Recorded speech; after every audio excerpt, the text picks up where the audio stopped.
Full lama, besar betul lah dia punya panel ni.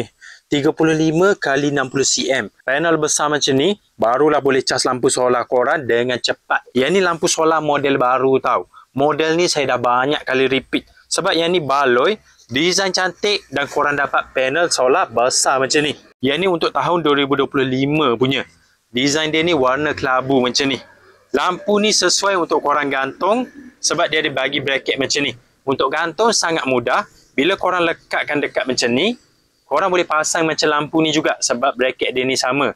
Untuk gantung dekat dinding boleh, untuk gantung dekat bawah bumbung boleh. Bracket dia ni sama. Bila dah siap gantung, korang boleh adjust dia punya angle ni.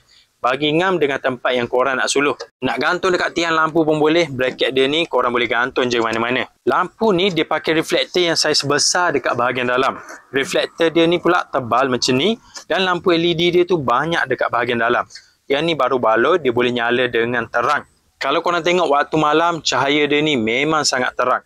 Ngam untuk korang pasang dekat tempat-tempat gelap. Pasang dekat tepi rumah, cahaya terang macam ni. Nak tinggal rumah waktu malam pun tak risau kalau cerah macam ni. Dekat bahagian sini dia ada indikator. Kalau korang tengah cas, lampu dia ni akan kelip. Kalau penuh, semua lampu dia ni akan nyala. Jadi mudah untuk korang tengok berapa bateri yang tinggal.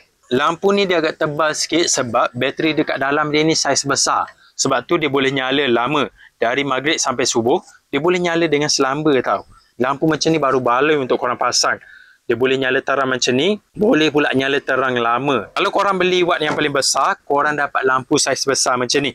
Dan korang dapat panel solar saiz besar macam tu. 35 kali 60 cm. Yang ni panel solar yang paling besar yang saya pernah beli. Biasa panel solar separuh je saiz ni. Tapi yang ni boleh kata 2 kali ganda.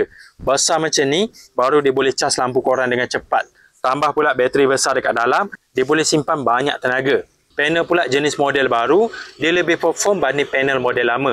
Untuk saiz sama macam ni, dia lebih keluarkan lebih banyak output dan dia lebih perform waktu low light, waktu mendung. Jadi sekarang korang tak perlu risau, lampu solar korang ni tetap dapat cas yang cukup walaupun musim hujan. Jadi kalau korang nak cari lampu solar yang padu, korang boleh cek yang model baru ni.